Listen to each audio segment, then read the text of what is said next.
Breaking news చూస్తున్న మాజీ మంత్రి కేటీఆర్ అరెస్టు తప్పదా? హైకోర్టు తాజాగా కేటీఆర్ క్వాష్ పిటిషన్ తిరస్కరణతో కీలక పరిణామాలు చోటు చేసుకుంటున్నాయి. ఈ కేసును ఏసీబీ ప్రతిష్టాత్మకంగా భావిస్తోంది. కేటీఆర్ విచారణ కోసం ఇప్పటికే నోటీసులు జారీ చేసింది. హైకోర్టు నిర్ణయంపై కేటీఆర్ సుప్రీంను ఆశ్రయించారు. ఇక ఇదే సమయంలో హైదరాబాద్ పోలీసు ఉన్నతాధికారులతో ఏసీబీ అఫీషియల్స్ భేటీ కావడంతో ఉత్కంఠ మొదలైంది. కేటీఆర్ అరెస్టు ప్రచారం వేళ ప్రతి పరిణామం ఆసక్తికరంగా మారుతోంది.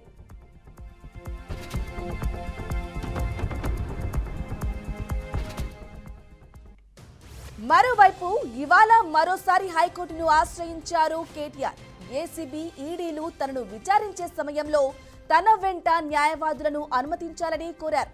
వారిని అనుమతించేలా ఏసీబీకి గైడ్ లైన్స్ ఇవ్వాలంటూ పిటిషన్లో కోరారు.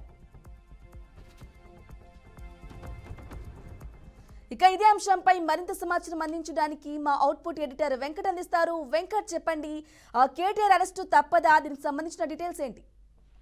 బ్రాహ్మణి, ఫార్ములా ఈ కార్ రేస్ వ్యవహారం తెలంగాణలో కలకలం సృష్టిస్తూ ఉంది. అండ్ రోజు రోజుకు ప్రకంపనలు సృష్టిస్తుందని చెప్పుకోవాలి. ఎందుకంటే ఆ పరిణామాలు ఎప్పుడైతే అవుట్ బ్రేక్ అయిందో స్కామ్ సంబంధించి అప్పటి నుంచి కూడా డే బై డే పరిణామాలు మనం చూస్తూ అబ్జర్వ్ చేస్తూ ఉన్నాయి. ఈ క్రమంలో అది పీక్ స్టేజ్కి వెళ్ళిందని మనం భావించాల్సిన అవసరం ఉంటుంది. ఎందుకంటే నిన్న ఇప్పటికే ఏసీబీ నోటీసు జారీ చేయడం, కేటీఆర్కి అదేవిధంగా ఈడీ నోటీసు జారీ చేయడం, అట్ ది సేమ్ టైం హైకోర్టులో ఆయన వేసినటువంటి క్వాష్ పిటిషన్ ఏదైతే ఉందో దాన్ని తనపై నమోదైన ఆ కేసులు మొత్తం దాని మీద ఏసీబీ నమోదు చేసిన కేసులు మొత్తాన్ని కూడా కొట్టేయాలంటూ క్వాష్ పిటిషన్ వేయడం, దాన్ని హైకోర్టు తోసిపుచ్చడం జరిగింది. సో ఈ నేపథ్యంలో మరోసారి ఆయన హైకోర్టు తీర్పుని సవాల్ చేస్తూ సుప్రీంకోర్టు కూడా వెళ్ళడం జరిగింది.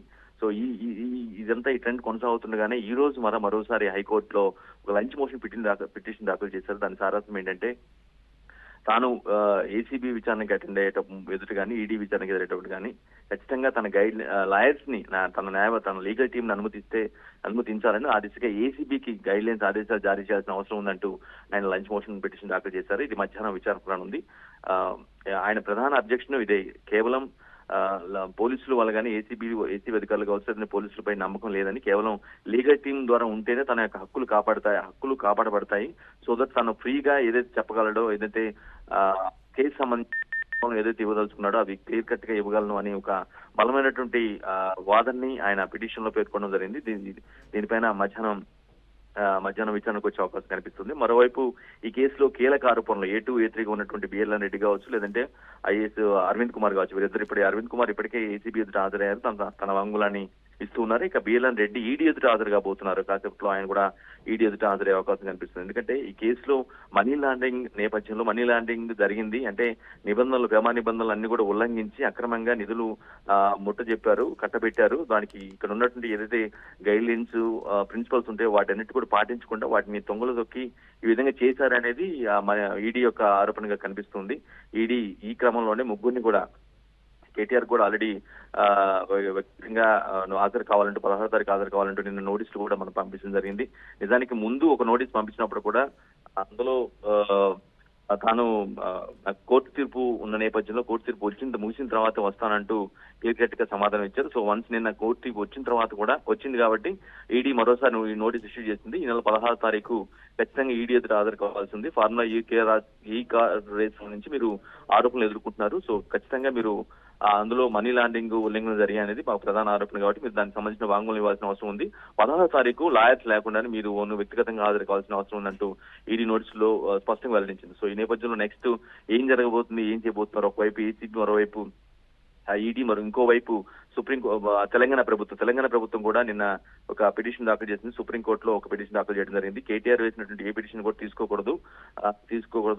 ఆయన అర్హుడు కాదు. ఆ పిటిషన్ ని తను వాదించుకోవాల్సిన, అంటే ఆయన పిటిషన్ తన యొక్క వాదనలను వినిపించుకోవడానికి ఆయన అర్హుడు కాదు. ఎందుకంటే కేసులో ఆయన ముద్దాయిగా ఉన్నారు కాబట్టి దాన్ని తీసుకోవద్దంటే ఒక కేవేట్ పిటిషన్ కూడా తెలంగాణ ప్రభుత్వం దాఖలు చేసింది. సో ఈ విధంగా మూడు వైపుల నుంచి ఆల్మోస్ట్ ఏసీబీ, ఈడీ, ప్రభుత్వం మూడు కూడా ఒక చుట్టుమున్నట్టుగా ఉన్న పరిస్థితి కనిపిస్తుంది. సో కేటీఆర్ ఇటువంటి పరిస్థితుల్లోనే కేటీఆర్ ఖచ్చితంగా అరెస్ట్ అవ్వడానికి వాదనలు బలంగా వినిపిస్తూ ఉన్నాయి. నిన్న మనం హరీష్ రావు కూడా మాట్లాడడం చూస్తుంది. హరీష్ రావు చాలా స్పష్టంగా చెప్పడం జరిగింది, తమకి అరెస్టులు కొత్త కాదని, చాలాసార్లు జైలుకి వెళ్ళామని చెప్పి ఇప్పుడు మరోసారి అరెస్ట్ చేసుకుని తమకు పోయేది ఏం లేదంటూ చాలా స్ట్రాంగ్ గా పాయింట్ అవుట్ గా సూటిగా ఆయన కొన్ని వ్యాఖ్యలు కూడా చేయడం జరిగింది. సో వాళ్ళు ఇండైరెక్ట్ గా చెప్పాలంటే, నేరుగానే డైరెక్ట్ గా చెప్పాలంటే ప్రిపేర్ అయి ఉన్నారు అరెస్ట్ కి.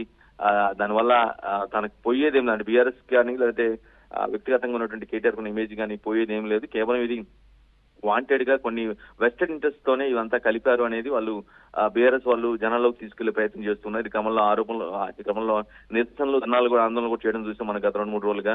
సో ఈ కేసులో ఖచ్చితంగా అరెస్ట్ ఉంటుందనే వాదనలు అయితే బలంగా వినిపిస్తున్నాయి. బట్ విచారణ ఏదైతే 9వ తారీఖు ఏసీబీ ఎదుట, అదేవిధంగా 16వ తారీఖు ఈడీ ఎదుట హాజరు కావాల్సిన అవసరం ఉంది కాబట్టి కేటీఆర్ ఆ 2 రోజుల్లో స్టేట్మెంట్, ఆయన ఇచ్చే వాంగ్మూలం ఎలా ఉంటుంది దాన్ని బేస్ చేసుకొని ఒక ఒక ఒక అంటే నెక్స్ట్ పాయింట్, ఈ కేసు సంబంధించి నెక్స్ట్ స్టెప్ పడే అవకాశం అయితే కనిపిస్తుంది. బట్ ఈ రోజు మధ్యాహ్నం లంచ్ మోషన్ పిటిషన్ ఏదైతే ఉందో న్యాయవాదిని అనుమతించాలి అంటూ ఇది ఒక కీలక పరిణామంగా మనం భావించాల్సిన అవసరం ఉంటుంది. ఒక ఇన్ కేసు హైకోర్టు ఆయన అభ్యర్థిని స్వీకరించి ఒప్పుకుంటే లాయర్స్ ని కొంత కేటీఆర్ నైతికంగా విజయం సాధించారనే ఒక వాదన జనంలోకి పోయే అవకాశం కనిపిస్తూ ఉంది. బ్రహ్మణి, వెంకటేష్, అయితే చెప్పండి, హైదరాబాద్ పోలీసులతో ఏసీబీ అధికారులు కూడా తాజాగా సమావేశమైనట్లుగా కూడా తెలుస్తోంది. అంటే ఇటువంటి కీలక పరిణామాలు ఏ విధంగా చూసుకోవాలంటారు?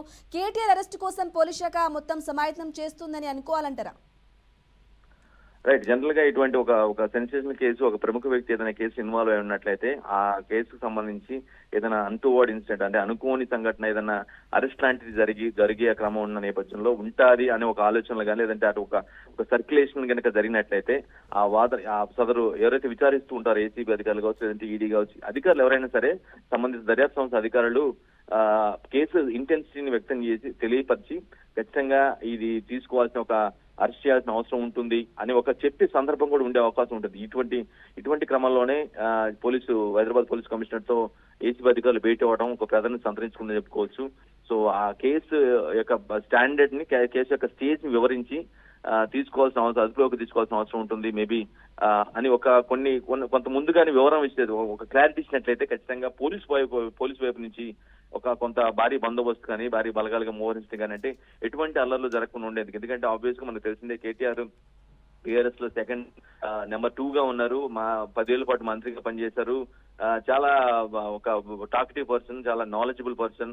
సో కొంత ఇంపాక్ట్, తెలంగాణ వ్యాప్తంగా ఇంపాక్ట్ క్రియేట్ చేసే గల వ్యక్తి ఆఫ్టర్ కేసీఆర్ తర్వాత అంత స్థాయిలో ఉన్నటువంటి వ్యక్తి కాబట్టి ఆబ్వియస్లీ లక్షల్లో ఫ్యాన్స్ ఉంటారు, లక్షల కార్యకర్తలు ఉంటారు. కాబట్టి ఖచ్చితంగా ఎటువంటి అన్టువర్డ్ ఇన్సిడెంట్లు జరగకుండా ఉండటం కోసం ఉండే నేపథ్యంలోనే ఇటువంటి చర్చలు, సమావేశాలు ఈ విచారణలకు ముందు హాజరవుతూ ఉంటారు. కాబట్టి హైదరాబాద్ సిబితో భేటీ అవ్వటం కూడా కొంత ప్రాధాన్యత సంతరించుకుంది. సో విషయాన్ని ఆయనకి క్లియర్ కట్ వివరించే ప్రయత్నం కూడా చేస్తున్నట్టుగా అర్థమవుతుంది. Brahmani, right Venkatesh, thank you for the updates.